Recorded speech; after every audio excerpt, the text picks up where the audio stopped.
Hello guys, welcome back to my YouTube channel. So in this video I am going to find this value, right?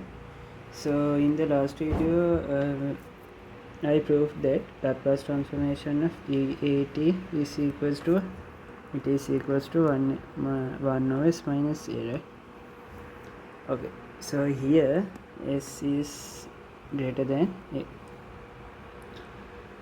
Okay, so what is this? Here Laplace transformation of I have here Laplace transformation of e to the 2t. So e is what?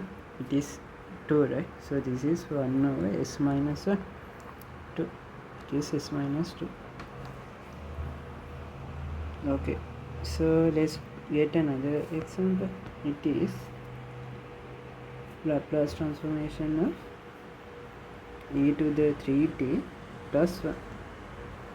Okay, this is since Laplace transformation is linear, I can write this as e to the 3t plus Laplace transformation of 1. So I can write this as 1 over s minus 3 plus this is what Laplace transformation of what? It is 1 over s.